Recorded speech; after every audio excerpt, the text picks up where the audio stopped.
Harry, what is the scariest animal? The scariest animal, to me, is snakes. Snakes. Mm. But you married one, dude. And you are a snake as well. I guess you fear your own kind? What do you guys think? Hello, beautiful people. Good morning. Don't forget to like, share, subscribe, leave your comments. If you feel like joining my member channel, great. You know, I really appreciate the super thanks and all the PayPal donations. Nobody offered to take care of City. She's actually adorable. I posted a video saying help wanted.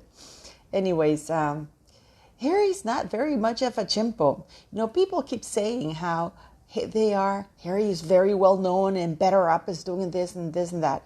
And yet at Stephen Colbert, he didn't know what the hell BetterUp was. BetterUp. And he's not the greatest communicator or advertiser for that firm, is he? Most used app on your phone?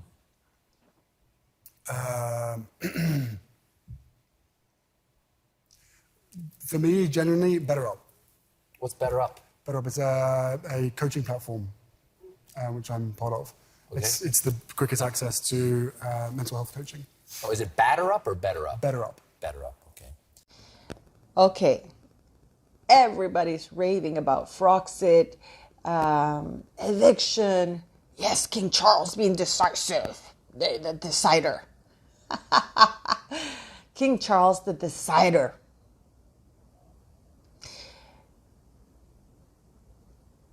Harry and Meghan are going to get back almost $3 million of money that, if rumors are true, they actually never really paid for not ever having lived in a property that was refurbished to the exacting demands, while knowing that they were planning on never living there. So they're getting $3 million. I would be out celebrating too. I know that there's a thing that says that, even as any renter, if you put money into the property and you don't get to enjoy it, then you should get your money back. But in this case, Harry and Meghan knew they were not going to be there. They knew they were leaving. And everything was a show, charade. So a property gets a refurbishment that Prince Andrew's going to enjoy. So somebody's enjoying it. And Harry's getting money back, listen to this, for not ever having lived there while committing fraud. Because fraud is when you know that you're doing something that's wrong to your advantage, financial or otherwise, and do it anyways. Just like when they said that, the reason why he was given that royal dukedom was because he promised to work for the queen. That was the deal. Now, all of you are going on about how King Charles paid for it. It doesn't matter. Officially, how King Charles paid the debt back for Harry. Officially, it's being claimed that Harry did. So officially, Harry gets $3 million back. I put out this question to you. Is this a way for Charles to look like the decider, look strong, while giving Harry and Meghan $3 million quid? From the people's money, obviously. With the excuse that Harry and Meghan never lived there. Because of their own choice. It's not that there was anything faulty with the property. It's not that there was anything at all wrong. Nobody kicked them out. They were supposed to be there, which is why the extensive renovations were made. What do you guys think of this? When it comes down to the royal family and Charles, everything is about money. Now, a lot of people have said that Tom Bauer has claimed that Meghan was thoroughly disappointed. And there's a staffer actually that's talking to another book, person who's writing a book, saying how Meghan was perfect for Harry because Harry wasn't sure, while Meghan always seemed short. And that she's actually quite a lovely person. Only when you cross her is that, that she becomes this mean, evil bitch. But the crux of it all is, what does it mean to cross Meghan Markle when she doesn't get her way, when you tell her no, when you're doing wrong?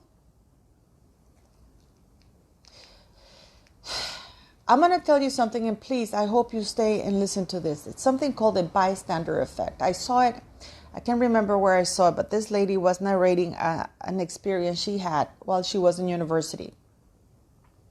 When she got to her classroom, all the chairs were in a, like in a circle position. In the middle of the circle was a little desk with a fishbowl and a goldfish on it, and the goldfish. In the bowl, sorry. The professor took out the fish and put it on this person's desk and left the room. And he told everybody that anybody who you could not leave, you could not get up, and you could not put the goldfish in the fishbowl because you would fail the class. So everybody stood around watching this fish die until this other girl said, "Fuck it," and she got up and put back the fish in the bowl. This is when the professor came back and he said, "See what the world has done to you? That you much rather watch something or someone die just for your own selfish purpose because you don't want to do anything about it, or there is something in it for you to gain out of watching somebody or something die or be destructed." And the woman right then and there said, "I'm never going to be that person again because it felt like crap." So I am going to respectfully disagree with Mr. Valentine Lowe and all of the other people who are enabling Harry and Meghan Markle. He's gone on several interviews saying, you know what, it's best that the bullying investigation remains secret because the victims, they don't want to be re-traumatized. They don't want to touch that because, nobody wants a fight with Harry and Meghan Markle. Especially the royals, because then Harry and Meghan are actually going to look bad. So the royal family don't want Harry and Meghan to look bad. So this is like saying that the royal family, it's okay for the royal family to hide the fact or to hide evidence that Harry and Meghan Markle have abused people because they don't want to touch that. This is like saying let a criminal or an abusive people or a wife beater or anybody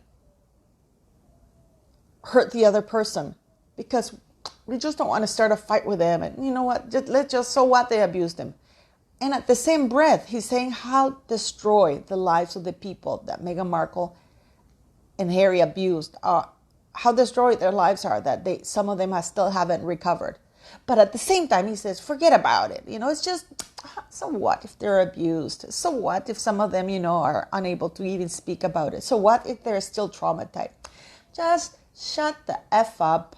The royal family investigated it, and the results are pretty damning to Harry and Meghan. And therefore, you know what? We don't want to engage with them because we don't want to fight with them in spite of having all the evidence to actually ruin them and expose them. Because it's better for them to be thriving in the USA, making money out of slander and defaming the very same people. Because let's be clear here.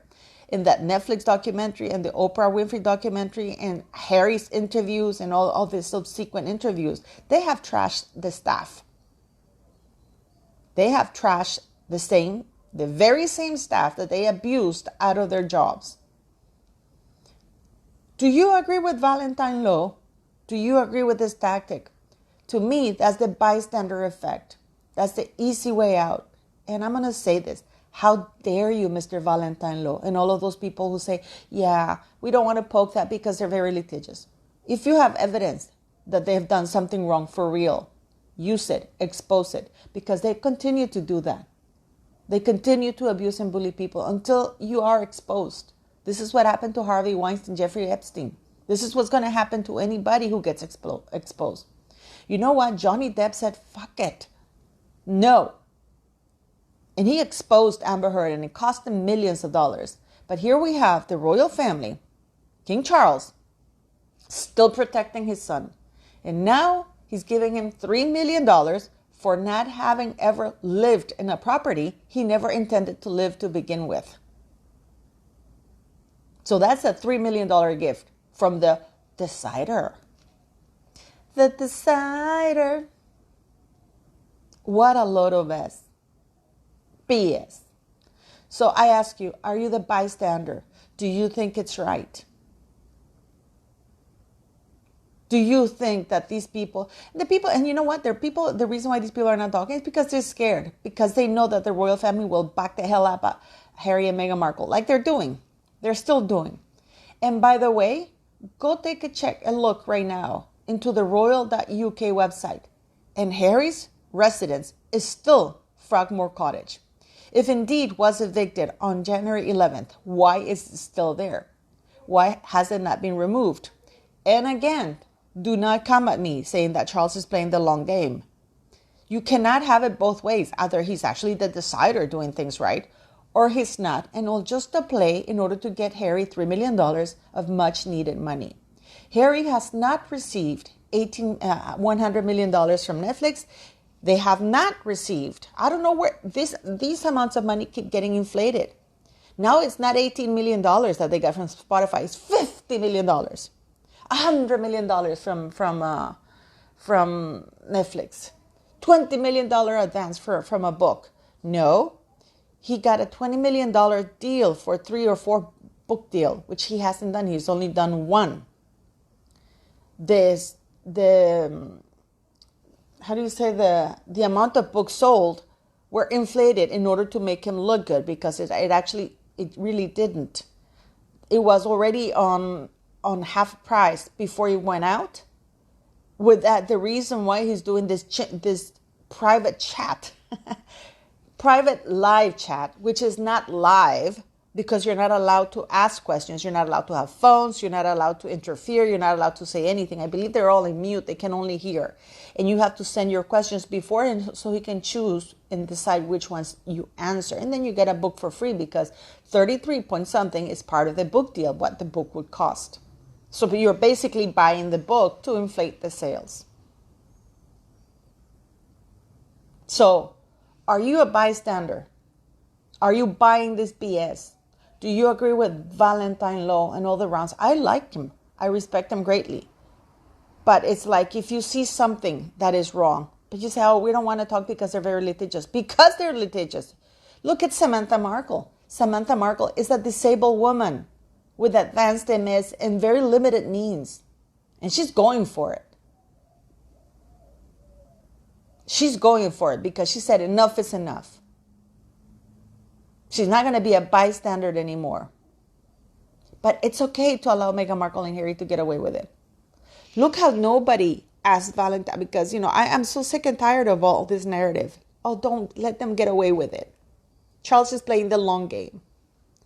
Then remove them from the royal website. They're no longer working members of the monarchy. Harry's not representing the king and country. Harry's official residence is not Frogmore, if indeed he removed them and evicted them on January 11th. Why are they still in that website as though they live there? Okay? Harry doesn't have that much money. And Meghan, yes, Meghan was angry that she had to play, and also in this book, they talk about her being a second-rate princess. She's not even a 10th-rate princess. She's not a princess at all. She didn't like the fact that she wasn't living as at the same standards as the future King of England. She didn't like to be told what to do, because she never has been told what to do, unless, of course, it's to her advantage and because she needed the money or the job. She got used to, abusing people at any level, especially when she got the Duchess thing. So I ask you, are you a bystander? Do you agree with Valentine Law? Is King Charles the decider, or is he just funneling $3 million to his kid? Keep in mind that Harry and Meghan knew they were not going to live at Frogmore when they were demanding all those renovations. They have never really lived there, but they're going to get money back from renovations that they insisted on while knowing that they were not going to live there. They haven't lived there. So technically, they're entitled to the money back. Unlike Prince Andrew, who has actually put money, his own money or the Queen's money, but he put money in renovating that 30-bedroom mansion, and he has lived quite a few years. So he would get a little bit of a percentage back. So even Andrew gets to make some money. The bystander effect, I tell you,